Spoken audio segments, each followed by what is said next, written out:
I think context is really important with music.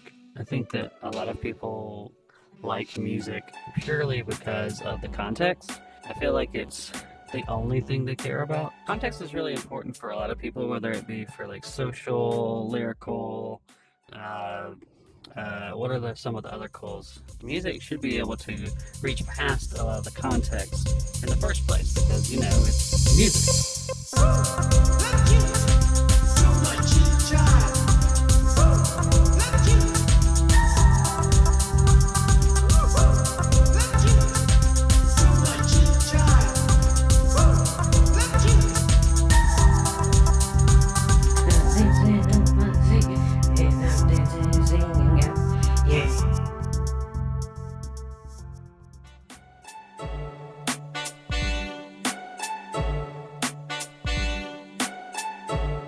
I think when people are growing up and they feel like really attached to a particular style of music, they feel like they have to take that and make it a part of their identity. As long as it's different than whatever their parents were doing or whatever their older siblings were doing, that's the style of music or the style of thing that they will feel most connected to. I think for me, growing up when I was a kid, it was like pop punk. Pop punk was the big thing. I think the reason I identified with it so much is because their voice actually sounded youthful. Like even now, if you listen to those pop punk records, they all sound like they are like 14 years old. Where are you? But you know, they're probably more like 20 something. But they sounded like a teenager, and I think that was a way in for teenagers of that era to, you know, feel attached. And I would argue that's true of things like Frank Ocean. I'm just a guy, I'm not a god. Sometimes I feel like I'm a god, but I'm not a god. And then as they get older, they'll probably start noticing, like I do with pop punk music, that the voice sounds like a young person.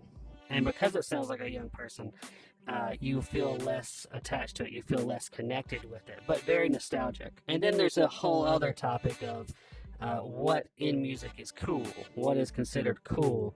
And that changes throughout time. Usually whatever genre was the last big thing, that is no longer cool whenever the next generation rolls around. I have my own personal music prejudices, if you will. A good example for me is when I was in high school, there was this kid who really liked ICP and Slipknot, and for whatever reason, I didn't want to hear that music because, well, it was that kid's music, and I wasn't a big fan of that. They were kind of mean-spirited. I didn't like it. So I didn't like that kid. Now, that's really narrow-minded now. I realize how stupid that is, but I eventually listened to both Slipknot and ICP, and that's a whole other episode. But the point is, you might not like it as much because you associate your negative feelings for that person with the music. There's also the whole thing where sometimes maybe you're trying to get away from whatever it is that you are born into, and so you want to become something different, become a new identity.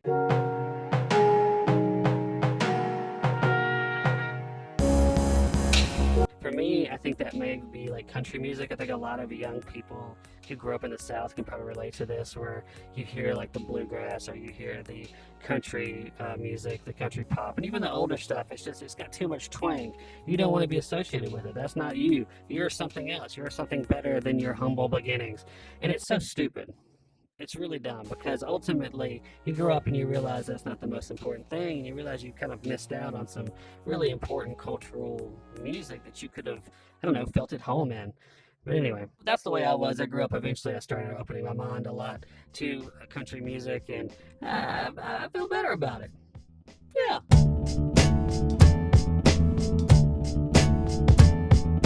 Some other things that might affect your enjoyment of the music might be something like the artist. Like, how much do you know about the artist? Like, what did that artist have to go through? What is their background?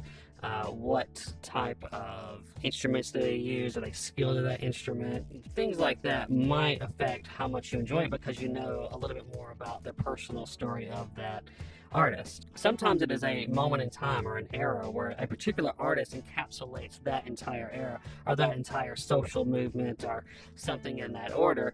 And because people are in their formative years of identity forming, it kind of creates like this densely packed, I don't know what you want to call it, like subconscious layers of like affection and attachment, because not only are you growing up with this new music in your most formative years, but you're also growing attached to it because it reminds you of a particular era that was so important socially or politically, and then you'll never really be able to hear it in that context.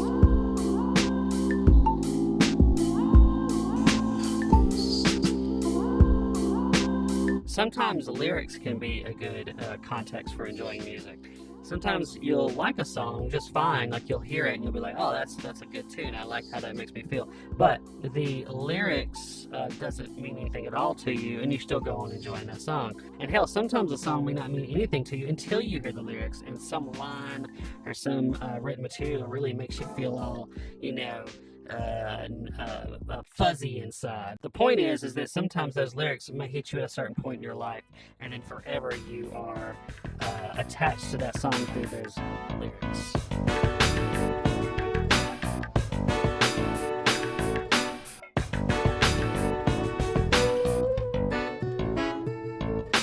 So I guess, how does one enjoy music without context? Well, I can tell you, when I was a baby, I loved music. And now you might think, well, how'd you know you were a baby?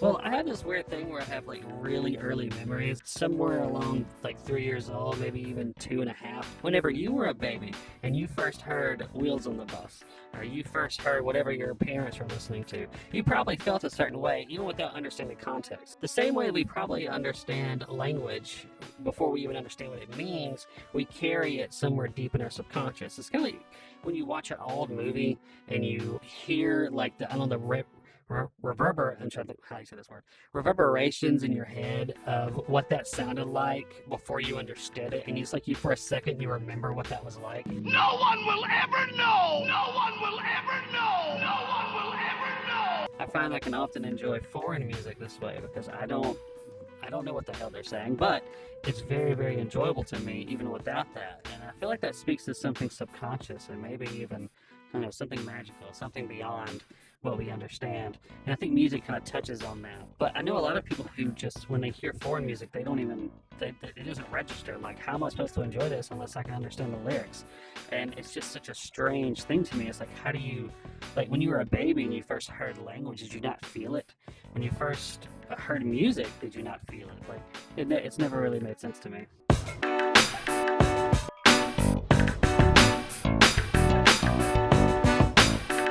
I think certain music needs context. So a good example would be if you are a baby and you're listening to extreme metal for the first time.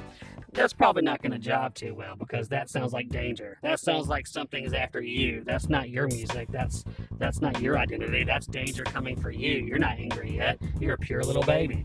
Avant-garde music would be the same way. It's just too strange. It's too weird. It doesn't reflect the world that you are actually in. I think a great example for understanding metal is actually that movie. I can't remember the name, but I'll pop it up on the screen. That movie shows a good example of why metal needs a particular perspective or context to enjoy it. And avant-garde is the same way. You have to have a particular understanding, an adult understanding to enjoying it. It's a little bit more intellectual, a little bit more conceptual, and not so much the nervous system. It's more about the brain.